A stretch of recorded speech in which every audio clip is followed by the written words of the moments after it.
ಆತ್ಮೀಯರೇ, ಇವತ್ತು ಯಾವ ವಿಷಯದ ಬಗ್ಗೆ ಮಾತಾಡಬೇಕು ಅಂತ ಕೇಳಿದ್ರೆ, ನಮ್ಮ ಭಗವಾನ್ ಶ್ರೀರಾಮಕೃಷ್ಣರು ಸನಾತನ ಧರ್ಮದ ಒಂದು ಸಾಕಾರ ಸ್ವರೂಪ. ಈ ವಿಚಾರದ ಬಗ್ಗೆ ಕೆಲವೊಂದು ವಿಷಯಗಳನ್ನ ತಮ್ಮ ಮುಂದೆ ಹಂಚಿಕೊಳ್ತೇವೆ.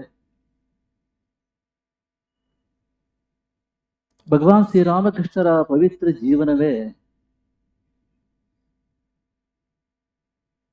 ಸಮಗ್ರವಾಗಿರತಕ್ಕಂತಹ ಆಧ್ಯಾತ್ಮಿಕ ಪ್ರಯೋಗಶಾಲೆಯಾಗಿದೆ ಸನಾತನ ಧರ್ಮದ. ಭಗವಾನ್ ಶ್ರೀರಾಮಕೃಷ್ಣರ ಪವಿತ್ರ ಜೀವನ ಎನ್ನುವುದು ನಮ್ಮ ಸನಾತನ ಧರ್ಮದ ಸಮಗ್ರವಾದ ಆಧ್ಯಾತ್ಮಿಕ ಪ್ರಯೋಗಾಲಯವಾಗಿದೆ.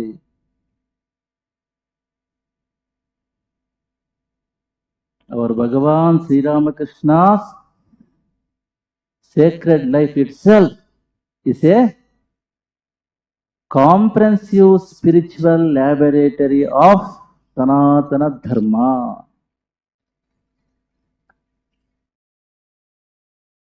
ನೋಡಿ, ಇಂತಹ ಸನಾತನ ಧರ್ಮ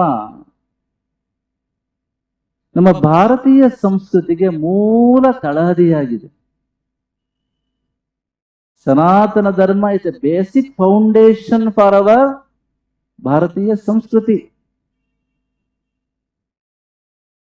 ಭಾರತೀಯ ಸಂಸ್ಕೃತಿ ಅಂದ್ರೆ ಏನು? ಈ ಭಾರತ ದೇಶದಲ್ಲಿ ಜನಿಸಿ ವಿಕಾಸವಾಗಿರ್ತಕ್ಕಂತಹ ಸಂಸ್ಕೃತಿ ಭಾರತೀಯ ಸಂಸ್ಕೃತಿ. ಭಾರತೀಯ ಸಂಸ್ಕೃತಿ is a ಸಂಸ್ಕೃತಿ that originated in the world in the sacred land of Bharata. Bharatiya Samskriti is a Samskriti that originated and evolved in the sacred land of Bharata. ಇಂತಹ ಭಾರತೀಯ ಸಂಸ್ಕೃತಿಯ ತಳಹದಿ ಇರುವುದು ಮುಖವಾಣಿದೆ. ಮೌತ್ ಪೀಸ್ ಆಫ್ ಭಾರತೀಯ ಸಂಸ್ಕೃತಿ ಸನಾತನ ಧರ್ಮ. ಒಂದು ದೇಶದಲ್ಲಿ ಸಂಸ್ಕೃತಿ ಹೇಗೆ ಉಗಮವಾಗುತ್ತದೆ ಇದನ್ನ ವಿಚಾರ ಮಾಡ್ತಾ ನಮ್ಮ ಹಿರಿಯರು ಹೇಳ್ತಾರೆ, ಒಂದು ದೇಶದ ಆಧ್ಯಾತ್ಮಿಕ, ಧಾರ್ಮಿಕ, ಸಾಹಿತ್ಯಿಕ, ಕಲಾತ್ಮಕ, ಐತಿಹಾಸಿಕ, ವೈಜ್ಞಾನಿಕ, ಭೌಗೋಳಿಕ ಮುಂತಾದ ಮೌಲ್ಯಗಳು ಅತ್ಯಂತ ಕ್ರಮಬದ್ಧವಾಗಿ ಮತ್ತು ಸಮಗ್ರವಾಗಿ ಧ್ರುವೀಕರಣಗೊಳ್ಳುತ್ತಾ ಒಂದು ತಲೆಮಾರಿನಿಂದ ಇನ್ನೊಂದು ತಲೆಮಾರಿಗೆ, ಇನ್ನೊಂದು ತಲೆಮಾರಿನಿಂದ ಮತ್ತೊಂದು ತಲೆಮಾರಿಗೆ ಪ್ರವಾಹದಂತೆ ನಿರಂತರವಾಗಿ ಸಾಗುತ್ತಾ ಪಾರಂಪರಿಕ ಮೌಲ್ಯಗಳಾಗಿ ರೂಪುಗೊಂಡು ಜನಮಾನಸದಲ್ಲಿ ಸ್ಥಿರವಾಗಿ ನೆಲೆ ನಿಂತು ಜನರ ಜೀವನದಲ್ಲಿ ಅಭಿವ್ಯಕ್ತವಾದಾಗ ಅದು ಆ ದೇಶದ ಸಂಸ್ಕೃತಿ ಎಂದೆನಿಸಿಕೊಳ್ಳುತ್ತದೆ. The spiritual, religious, artistic, literary, scientific, historical and other such values that origin in a country systematically and comprehensively crystallize and continuously flow like a stream from one generation to the next and the next, and thus becoming a ancestral values. When this ancestral values firmly express itself in the minds of the people and established in their lives and expressed in their lives, then it is called Samskruti of that country. ಒಂದು ಸಂಸ್ಕೃತಿ ಎನ್ನುವುದು ವಿಕಾಸ ಆಗಲಿಕ್ಕೆ ಲಕ್ಷಾಂತರ ವರ್ಷಗಳು ಬೇಕಾಗುತ್ತೆ. ಒಂದು ದೇಶದಲ್ಲಿ ಉಗಮವಾದ ಜನಿಸಿದ ಆಧ್ಯಾತ್ಮಿಕ, ಧಾರ್ಮಿಕ, ಸಾಹಿತ್ಯಿಕ, ಕಲಾತ್ಮಕ, ಐತಿಹಾಸಿಕ, ವೈಜ್ಞಾನಿಕ ಮುಂತಾದ ಮೌಲ್ಯಗಳು ಅತ್ಯಂತ ಕ್ರಮಬದ್ಧವಾಗಿ ಮತ್ತು ಸಮಗ್ರವಾಗಿ ವಿಕಾಸಗೊಳ್ಳುತ್ತಾ ಅತ್ಯಂತ ಸಮಗ್ರವಾಗಿ ಹಾಗೆ ಕ್ರಮಬದ್ಧವಾಗಿ ಧ್ರುವೀಕರಣಗೊಳ್ಳುತ್ತಾ ಒಂದು ತಲೆಮಾರಿಂದ ಮತ್ತೊಂದು ತಲೆಮಾರಿಗೆ, ಮತ್ತೊಂದು ತಲೆಮಾರಿಗೆ, ಇನ್ನೊಂದು ತಲೆಮಾರಿಗೆ ಪ್ರವಾಹದಂತೆ ನಿರಂತರವಾಗಿ ಸಾಗುತ್ತಾ ಅದು ಪಾರಂಪರಿಕ ಮೌಲ್ಯವಾಗಿ ರೂಪುಗೊಂಡು ಜನಮಾನಸದಲ್ಲಿ ಸ್ಥಿರವಾಗಿ ನೆಲೆ ನಿಂತು ಜನರ ಜೀವನ ಕ್ರಮದಲ್ಲಿ ಅದು ಅಭಿವ್ಯಕ್ತವಾದಾಗ ಅದು ಆ ದೇಶದ ಸಂಸ್ಕೃತಿ ಎಂದೆನಿಸಿಕೊಳ್ಳುತ್ತದೆ. ಇದು ಭಾರತೀಯ ಸಂಸ್ಕೃತಿ. ಆದ್ದರಿಂದ ಯಾರು ಭಾರತೀಯ ಸಂಸ್ಕೃತಿಗೆ ಸೇರಿದವರು ಅಂತ ಕೇಳಿದ್ರೆ ಒಂದು ಖಚಿತವಾಗಿ ಹೇಳಬಹುದು ನಾವು, ಯಾರು ತಮ್ಮ ಸಂಪ್ರದಾಯದ ತಾಯಿ ಬೇರನ್ನು ಮತ್ತು ತಮ್ಮ ನಂಬಿಕೆಯ ಪ್ರಧಾನ ಶ್ರದ್ಧಾ ಕೇಂದ್ರವನ್ನು ಪವಿತ್ರವಾಗಿರತಕ್ಕಂತಹ ಈ ಭಾರತ ದೇಶದಲ್ಲಿ ಹೊಂದಿರುತ್ತಾರೋ ಅವರೆಲ್ಲರೂ ಭಾರತೀಯ ಸಂಸ್ಕೃತಿಗೆ ಸೇರಿದವರಾಗಿರ್ತಾರೆ. ಆದ್ದರಿಂದ ಇಂತಹ ಭಾರತೀಯ ಸಂಸ್ಕೃತಿ ಎನ್ನುವುದಕ್ಕೆ ಸನಾತನ ಧರ್ಮ ತಳಹದಿಯಾಗಿದೆ. ಇಂತಹ ಸನಾತನ ಧರ್ಮ ಏನ್ ಹೇಳ್ತಾ ಇದೆ? ಸನಾತನ ಧರ್ಮದ core, what is the core statement of ಸನಾತನ ಧರ್ಮ ಅಂತ ಕೇಳಿದ್ರೆ, truth is one, past are many. ಏಕೋ ವಶಿ ಸರ್ವಭೂತಾಂತರಾತ್ಮ ಏಕಂ ರೂಪಂ ಬಹುಧಾ ಯಕ್ಕರೋತಿ ತಮಾತ್ಮಸ್ಥಂ ಯೇನು ಪಶ್ಯಂತಿ ಧೀರಾಃ ತೇಷಾಂ ಸುಖಂ ಶಾಶ್ವತಂ ನೇತರೇಷಾಂ. ಏಕೋ ವಶಿ ಸರ್ವಭೂತಾಂತರಾತ್ಮ, ಏಕಮೇವಾದ್ವಿತೀಯನಾಗಿರತಕ್ಕಂತಹ ಪರಬ್ರಹ್ಮ ಸರ್ವಾತ್ಮಗಳಿಗೂ ಆ ನಿಯಾಮಕನಾಗಿ ಅಂತರ್ಯಾಮಿಯಾಗಿ ಇದ್ದಾನೆ. ಅವನು ಏಕನಾದರೂ ಕೂಡ ಅವನ ಬಹುರೂಪದಲ್ಲಿ ಪ್ರಕಟಗೊಂಡು ಆರಾಧಿಸಲ್ಪಡುತ್ತಾ ಇದ್ದಾನೆ. ಅಂತಹ ಪರಮಾತ್ಮ ನಮ್ಮಲ್ಲೂ ಪ್ರತ್ಯೇಗಾತ್ಮನಾಗಿ ಇದ್ದಾನೆ ಅಂತ ಯಾರು ತಿಳ್ಕೊಳ್ತಾರೋ ಅವರು ಬ್ರಹ್ಮಾನಂದವನ್ನ ಸವಿತಾರೆ. ಅವರಿಗೆ ನಿಜವಾಗಿರತಕ್ಕಂತಹ ಆ ಒಂದು ಸಂತೋಷ, ಆನಂದ ಸಿಗುತ್ತೆ. ಅವರಿಗೆ ಮಾತ್ರ ಸಿಗುವುದು ಅಂತ ಉಪನಿಷತ್ ಕ್ಯಾಟಗರಿಕಲಿ ಸೇಸ್. ಇಂತಹ ಒಂದು ಸನಾತನ ಧರ್ಮದ ಸಾಕಾರ ಮೂರ್ತಿಗಳಾಗಿ ಏನ್ ಹೇಳಿದೆ? ಏಕದೇವನ ಬಹುರೂಪ ಆರಾಧನೆ, ಏಕಂ ರೂಪಂ ಬಹುಧಾ ಯಕ್ಕರೋತಿ. ಇದನ್ನ ಬರೀ ಎಲ್ಲರೂ ಉಪದೇಶ ಮಾಡಿರ್ಬೋದು, ಆದರೆ ಅನುಭಾವಿಗಳಾಗಿ ಜಗತ್ತಿಗೆ ಆ ಸಾಧನೆ ವಿವಿಧ ಮಾರ್ಗಗಳಲ್ಲಿ ಸಾಧನೆ ಮಾಡಿ ಅದನ್ನ ಜಗತ್ತಿಗೆ ತೋರಿಸಿರ್ತಕ್ಕಂಥ ಮಹಾತ್ಮರು ನಮ್ಮ ಪರಮಹಂಸರು.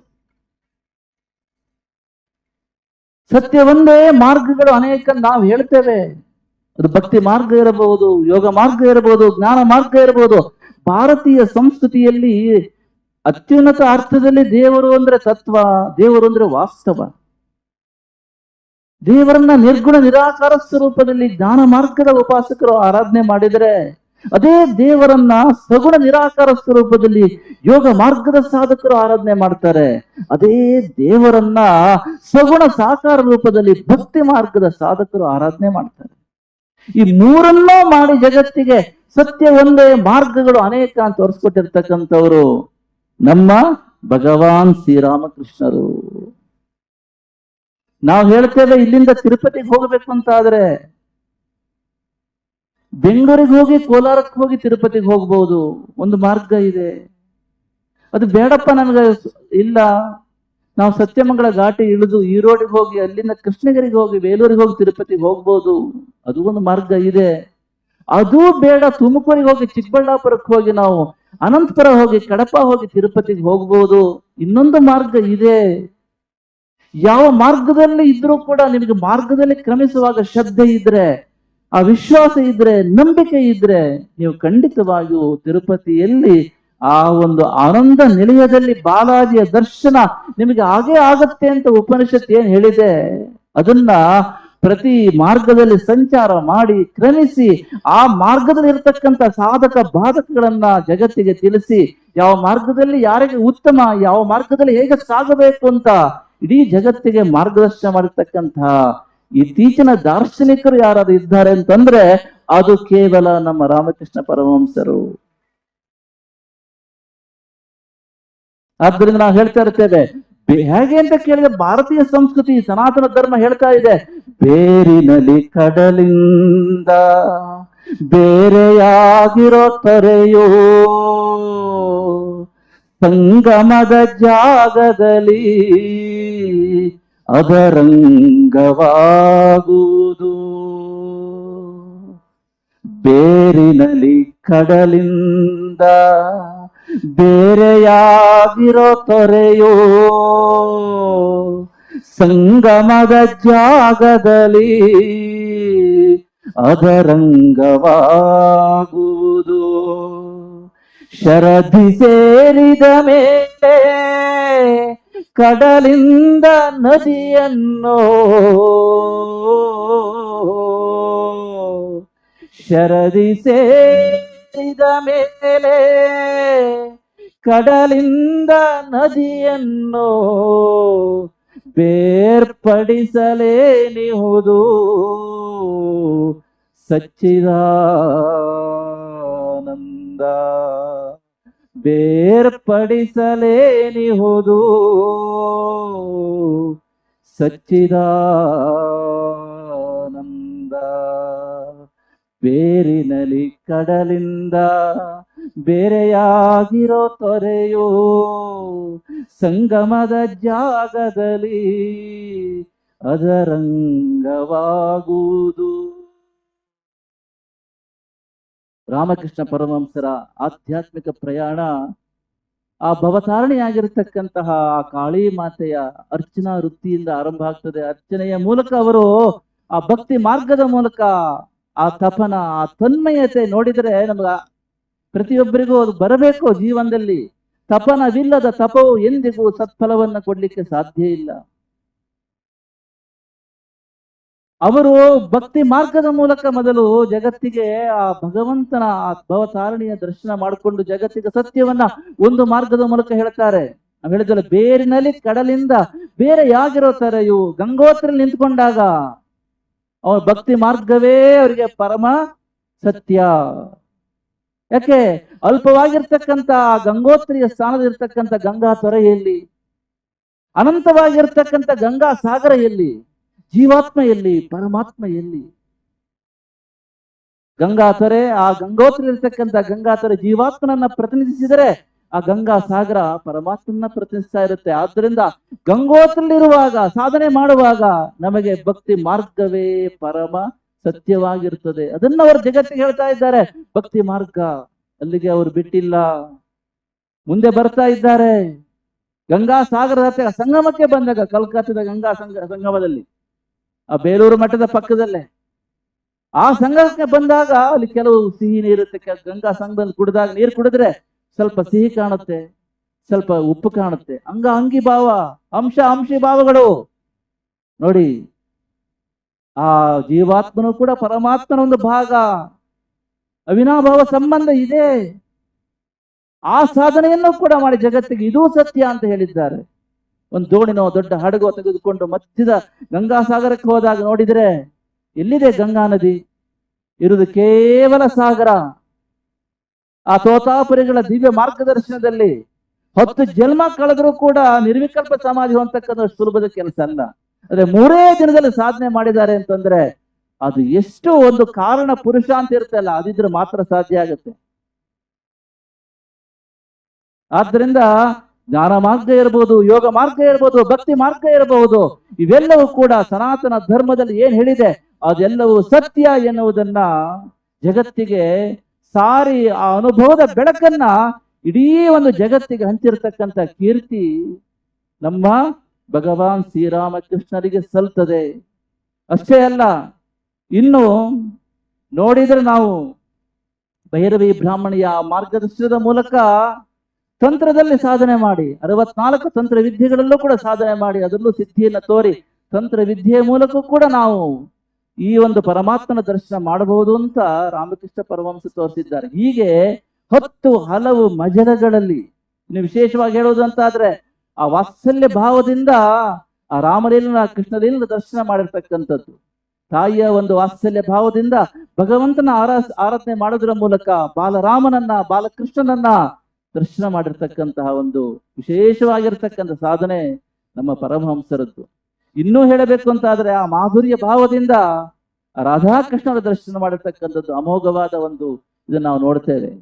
ಹೀಗೆ ಇನ್ನೆಲ್ಲದಕ್ಕೆ ಹೆಚ್ಚು ಹೇಳಬೇಕು ಅಂತಾದ್ರೆ ಭಾವ ಸಮಾಧಿ. ಭಾವ ಸಮಾಧಿ ಅಂತ ಹೇಳ್ತಕ್ಕಂಥ ಒಂದು ಕಾನ್ಸೆಪ್ಟ್ ಇದೆ ನೋಡಿ, ಪರಿಕಲ್ಪನೆ.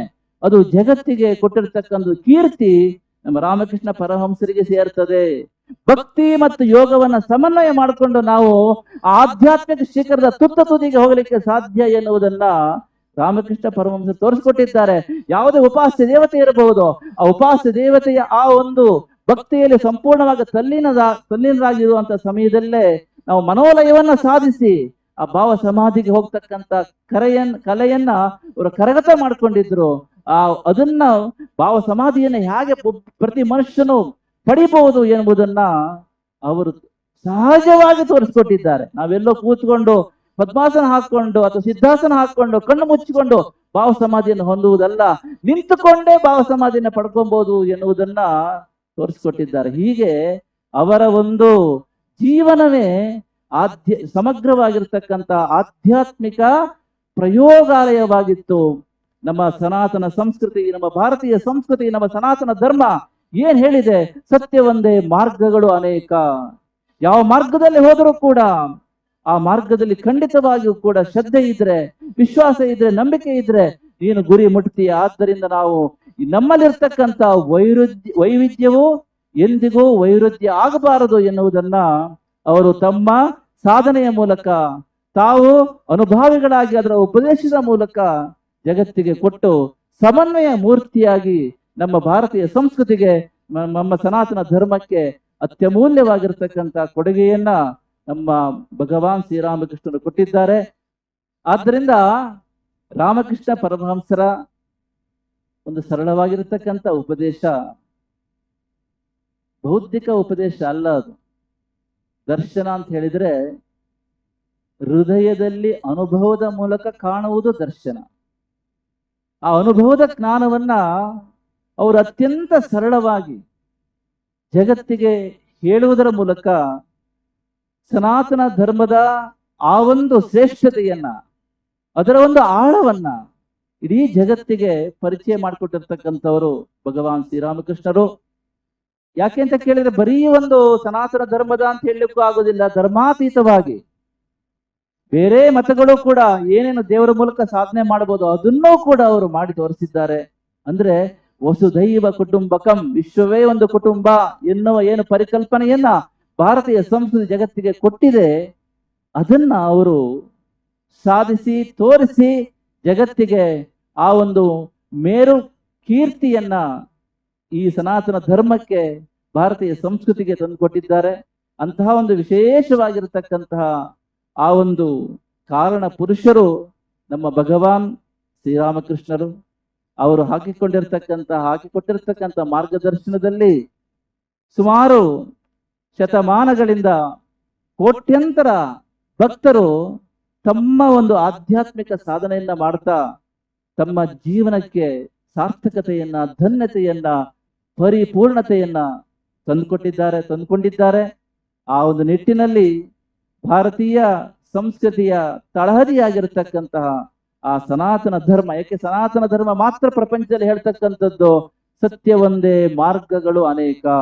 ಗೊತ್ತಿರಬೇಕು, ಸನಾತನ ಧರ್ಮ ಮಾತ್ರ ಹೇಳುವುದು, ಭಾರತೀಯ ಸಂಸ್ಕೃತಿ ಮಾತ್ರ ಹೇಳುವುದು ಸತ್ಯ ಒಂದೇ, ಮಾರ್ಗಗಳು ಅನೇಕ. ಬೇರೆಲ್ಲ ಏನ್ ಹೇಳ್ತಾ ಇದ್ದಾರೆ? ಸತ್ಯ ಒಂದೇ, ಮಾರ್ಗವು ಕೂಡ ಕೇವಲ ಒಂದೇ. We only says that truth is one, paths are many. Others says that truth is one, path is also only one. ಆದ್ರೆ ನಮ್ಮ ಠಾಕೂರ್ ಮಹಾರಾಜರು ಹೇಳಿದ್ರು, ಇಲ್ಲಪ್ಪ, ಯಾವ ಮಾರ್ಗದಲ್ಲಿ ಹೋದರೂ ಕೂಡ ನೀವು ಸತ್ಯವನ್ನ ಮುಟ್ಟಬಹುದು, ಸತ್ಯವನ್ನ ಅನುಭವದಲ್ಲಿ ಕಂಡುಕೊಬಹುದು. ಆದ್ದರಿಂದ ವೇದಗಳು, ಉಪನಿಷತ್ತುಗಳು, ಭಾರತೀಯ ಸಂಸ್ಕೃತಿಯ ಎಲ್ಲ ಶಾಸ್ತ್ರಗಳು ಏನ್ ಹೇಳ್ತಾ ಇದ್ದಾವೆ? Truth is one, paths are many. ಅದನ್ನ ತೋರಿಸಿ ಜಗತ್ತಿಗೆ ಇಲ್ಲ ಸಾಧ್ಯ, truth is one, paths are many ಎನ್ನುವುದನ್ನ, ಸತ್ಯ ಒಂದೇ, ಮಾರ್ಗಗಳು ಅನೇಕ ಎನ್ನುವುದನ್ನ ಅವರು ಆಚರಿಸಿ ಅದರೊಳಗೆ ಸಿದ್ಧಿಯನ್ನ ಪಡೆದು ಆ ಅನುಭವದ ಬೆಳಕನ್ನ ಇಡೀ ಮಾನವ ಕೋಟಿಗೆ ಸಮಾನವಾಗಿ ಹಂಚಿದ್ದಾರೆ. ಆದ್ದರಿಂದ ಇದನ್ನ ನಾವು ತಿಳ್ಕೊಬೇಕು. ರಾಮಕೃಷ್ಣರ ಆ ಪರಮಹಂಸರ ಅನುಭವದ ನುಡಿಗಳೇನಿದೆ ಆ ಸಾಧನಾ ಮಾರ್ಗಗಳೇನಿದೆ ಅದು ಯಾವತ್ತು ಈ ಜಗತ್ತಿರುವವರೆಗೂ ಕೂಡ ಸಾರ್ವಕಾಲಿಕ ಸತ್ಯವಾಗಿರುತ್ತದೆ. ಆದ್ದರಿಂದ ನೀವೆಲ್ಲರೂ ಕೂಡ ಅಷ್ಟೇ ರಾಮಕೃಷ್ಣ ಪರಮಹಂಸರ ಬೋಧನೆಗಳನ್ನ ಜೀವನದಲ್ಲಿ ಅಳವಡಿಸಿಕೊಂಡು ಅವರ ಮಾರ್ಗ, ಅವರು ತೋರಿಸಿರ್ತಕ್ಕಂಥ ಸನ್ಮಾರ್ಗದಲ್ಲಿ ಬಾಳ್ತಾ ನಿಮ್ಮೆಲ್ಲರ ಈ ಪವಿತ್ರ ಜೀವನವನ್ನ ಸಾರ್ಥಕ ಪಡಿಸ್ಕೊಳ್ಬೇಕು ಅಂತ ಹೇಳ್ತಾ ಈ ಒಂದು 100 ವರ್ಷಗಳಲ್ಲಿ ಮೈಸೂರು ಆಶ್ರಮ ಅತ್ಯಂತ ದೊಡ್ಡ ಸಾಧನೆಯನ್ನು ನಮ್ಮ ಕರ್ನಾಟಕ ರಾಷ್ಟ್ರಕ್ಕೆ, ಭಾರತ ದೇಶಕ್ಕೆ, ಇಡೀ ವಿಶ್ವಕ್ಕೆ ಕೊಟ್ಟಿದೆ. ಸಾವಿರ ಹುಡುಗರು, ನಮ್ಮ ಮಕ್ಕಳು ಇಲ್ಲಿ ವಿದ್ಯಾವಂತರಾಗಿ ಇಡೀ ಒಂದು ದೇಶದಲ್ಲಿ, ವಿದೇಶಗಳಲ್ಲಿ ತಮ್ಮ ಒಂದು ಉಜ್ವಲವಾದ ಭವಿಷ್ಯವನ್ನ ಬೆಳಗಿಸಿಕೊಂಡು ಸಾರ್ಥಕವಾದ ಬದುಕನ್ನ ನಡೆಸ್ತಾ ಇದ್ದಾರೆ. ಆದ್ದರಿಂದ ಈ ಒಂದು ಮೈಸೂರು ರಾಮಕೃಷ್ಣ ಆಶ್ರಮ ಅಂತ ಹೇಳುವುದು ಇಡೀ ಜಗತ್ತಿಗೆ ಒಂದು ಮಾದರಿಯಾಗಿರ್ತಕ್ಕಂತಹ ಒಂದು ಆಶ್ರಮವಾಗಿ ಬೆಳೆದು ನಿಂತಿರತಕ್ಕಂಥದ್ದು ನಮಗೆಲ್ಲರಿಗೂ ಅತ್ಯಂತ ಹೆಮ್ಮೆಯ ವಿಚಾರವಾಗಿದೆ. ಈ ಸಂದರ್ಭದಲ್ಲಿ ವಿಶೇಷವಾಗಿ ಈ ಒಂದು ಎಲ್ಲ ಕಾರ್ಯಕ್ರಮಗಳ ಸೂತ್ರಧಾರರಾಗಿ ಅತ್ಯಂತ ಯಶಸ್ವಿಯಾಗಿ ಆಶ್ರಮ ನಡೆಸಿಕೊಂಡು ಬರ್ತಾ ಇರ್ತಕ್ಕಂಥ ನಮ್ಮ ಮುಕ್ತಿದಾನ ಮಹಾರಾಜರಿಗೂ ಕೂಡ ನಮ್ಮ ಪ್ರೀತಿಪೂರ್ವಕವಾಗಿರ್ತಕ್ಕಂಥ ನಾರಾಯಣ ಸ್ಮರಣೆ ತಿಳಿಸುತ್ತಾ ಎಲ್ಲರಿಗೂ ಕೂಡ ಮತ್ತೊಮ್ಮೆ ಭಕ್ತರಿಗೆ ವಿಶೇಷವಾಗಿ ನಮ್ಮ ಆಶೀರ್ವಾದ ತಿಳಿಸ್ತಾ ಇದ್ದೇವೆ. ರಾಮಕೃಷ್ಣ ಪರಮಹಂಸರ ಏನು ಆದರ್ಶ ಇದೆ, ಆ ವಿವೇಕಾನಂದರ ಏನು ಉಜ್ವಲವಾಗಿರ್ತಕ್ಕಂಥ ಭಾರತದ ಕನಸನ್ನು ಕಾಣಲಿಕ್ಕೆ ಕೇಳ್ಕೊಟ್ಟಿರ್ತಕ್ಕಂಥ ಉಪದೇಶ ಇದೆ, ಅದು ನಿಮ್ಮ ಮನೆಯಲ್ಲಿ, ನಿಮ್ಮ ಮನದಲ್ಲಿ ಸದಾ ಸ್ಥಿರವಾಗಿರುವಂತೆ ನೋಡ್ಕೊಳ್ಳಿ. ನಿಮ್ಮ ಮಕ್ಕಳಿಗೂ ಕೂಡ ಅದನ್ನ ಕಲಿಸ್ಕೊಡಿ. ಭವ್ಯ ಭಾರತ ನಿರ್ಮಾಣಕ್ಕಾಗಿ ನೀವೆಲ್ಲರೂ ಕೂಡ ದೃಢ ಸಂಕಲ್ಪ ಮಾಡಬೇಕು ಅಂತ ಹೇಳ್ತಾ ಎಲ್ಲರಿಗೂ ಶುಭವಾಗಲಿ. ನಮ್ಮ ಪಾಟೀಲರು ಕಾಣಿಸ್ತಾ ಇದ್ದಾರೆ, ತುಂಬಾ ಆಧ್ಯಾತ್ಮಿಕ ಜೀವಿಯವರು. ಎಲ್ಲರಿಗೂ ಶುಭ ಆಗಲಿ ಅಂತ ಹೇಳಿ ನಮ್ಮ ಆಶೀರ್ವಾದವನ್ನು ಸಂಪನ್ನಗೊಳಿಸ್ತಾ ಇದ್ದೇವೆ. ಸರ್ವೇ ಜನಾಃ ಸುಖಿನೋ ಭವಂತು. ಓಂ ತತ್ಸತ್.